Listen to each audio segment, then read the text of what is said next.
Any offseason provides teams with an opportunity to make the necessary adjustments to improve their chances at competing at a high level. However, that's not always an easy thing to do, even in a regular year. So, considering all the financial difficulties that surrounded the league, as well as the relatively poor free agency class of this year, it would have been reasonable if most teams couldn't have found a way to upgrade the roster. Still, there were a few organizations that were capable of sorting things out, and the Portland Trail Blazers were one of them. After going through a season in which they didn't count with some of their best players, the Blazers have managed to make one of the most intriguing retools by adding mid-rotation players that could help the team play better than ever.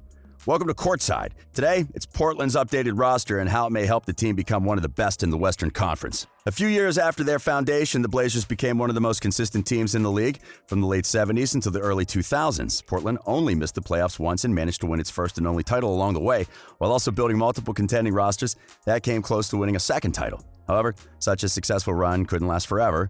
After making the conference finals in 2000 and losing in Game 7 against the Lakers, the franchise started to have several issues regarding its roster, fan attendance, and team finances. All those problems led to an era of constant rebuild until the team was able to add players like LaMarcus Aldridge, Brandon Roy, and Greg Oden, who were all expected to help build a roster that would eventually be able to contend. However, that dream never materialized since both Roy and Oden struggled with multiple injuries early in their careers and eventually had to retire, leaving Aldridge as Portland's leader. However, he would receive help shortly after when the Blazers selected Damian Lillard in the 2012 draft to start a new era. The duo was able to lead the greatest turnaround in franchise history by their second season together, and Portland was looking like one of the best teams in the West behind their play. But unfortunately, LaMarcus decided to leave as a free agent in the summer of 2015. Along with him, 3 other starters left the team, making Lillard the only remaining starter of the previous season, as well as the team's undisputed leader. With that much talent lost, most people expected the Blazers to take a considerable step back. However, behind Damian's leadership and the emergence of CJ McCollum, Portland was able to keep competing in the West and return to the playoffs without too much trouble.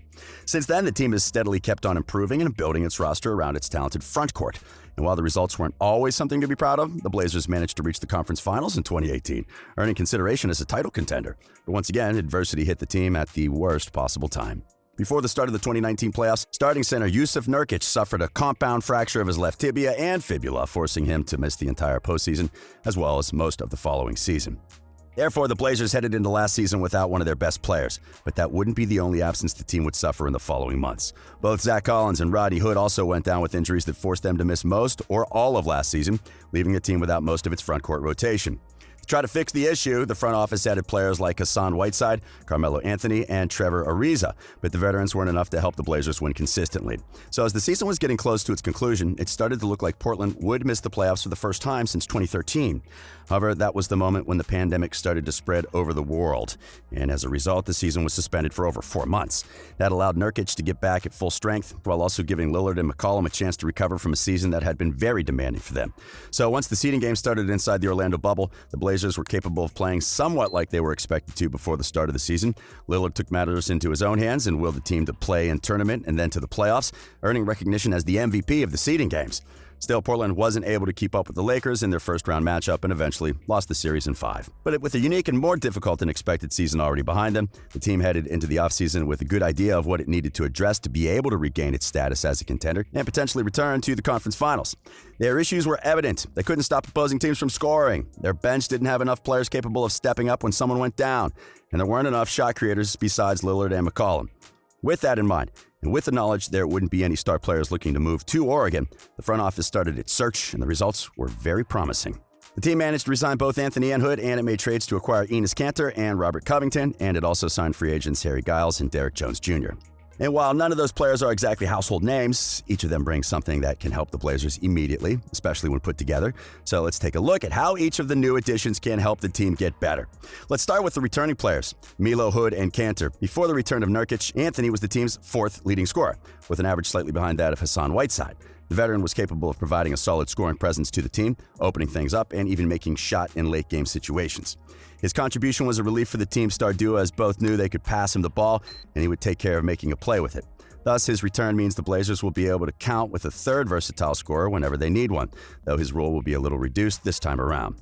Hood and Kanter are also pieces that can make plays off the bench, and Rodney may even be able to play as a starter if he makes a full recovery. In short, the three will provide scoring and depth for a roster that often lacked both things during last season. However, while they help solve some of the team's issues, they don't fix the most evident one: defense. but fortunately, some of the other additions should be able to contribute to that end of the floor. Both Covington and Jones Jr. are known as above-average defenders. Robert made the All-Defensive First Team in 2018 and most recently was part of the reason why Houston became an excellent defensive team inside the bubble, despite playing without a true center. To make things even better, he's a capable shooter from long range. In other words, despite not being a star player, he may be one of the best 3 and D players in the league. And if he's able to perform at a high level, he could be one of the best additions for the Blazers in recent years.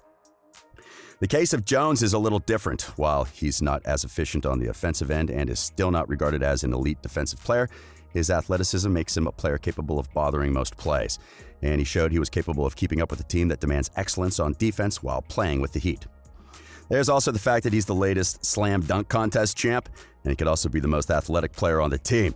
So he should benefit from Lillard's and McCollum's playmaking, especially if they're able of making plays in the open court. Both are expected to be part of the starting lineup according to the latest declarations of Coach Terry Stotts, so they should be able to have an immediate impact on the team. And considering they should spend most of their time playing along with Nurkic, the team should be able to make considerable improvements over last season, when they finished with the 4th worst defense in the league. The team's last addition, Harry Giles, may not have such a relevant role waiting for him once the season gets going. However, he will be insurance in the case anyone goes down and will also become part of what could end up being the deepest bench in the league. As it currently stands, the Blazers' second unit could consist of Anthony Simmons, Hood, Anthony, Collins, and Kent. Giles could be further into the rotation and could compete with both Collins and Kanter for minutes as a backup. And there's also Gary Trent Jr., who had an excellent run inside the bubble and could also compete for minutes as one of the backup guards. But that may be a good problem to have.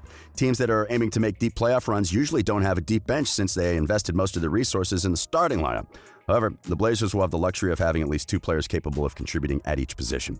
A starting lineup consisting of Lillard, McCollum, Jones Jr., Covington, and Nurkic should be able to score at a high level while also playing above-average defense. Then, the second unit should be capable of going up against the bench of any other team, and there's reason to believe that some of Portland's bench players could end up playing meaningful minutes in late-game situations. For example, Anthony could be called up if the team needs to make a basket to win a game, and depending on the situation, Stotts will be able to rely on multiple players to give his team a better chance of winning games. And while not everyone will be able to receive as much playing time or get as many touches as they'd like, there's reason to believe the Blazers will have a chance to make some noise in the West, even while teams like the Nuggets and Clippers are currently seen as bigger threats to dethrone the Clippers than them. Altogether, Portland had one of the most successful offseasons in the league by making smart and under-the-radar moves that allow them to take the step they need to regain their status as contenders in a deep Western Conference. And while it remains to be seen how each of the new pieces will fit within a new system and how some of the returning players may adapt to new roles, the Blazers are looking like the best version of themselves on the paper. And if Lillard keeps playing like an MVP candidate, his team may be able to surprise some people in the upcoming season. But now, what are your thoughts on the Blazers' new roster? Do you think the team will be good enough to take on the elite squads in the West? Let us know in the comments. We hope you've enjoyed today's video, and if you did, remember to like it and subscribe to our channel for more NBA content. We are Courtside.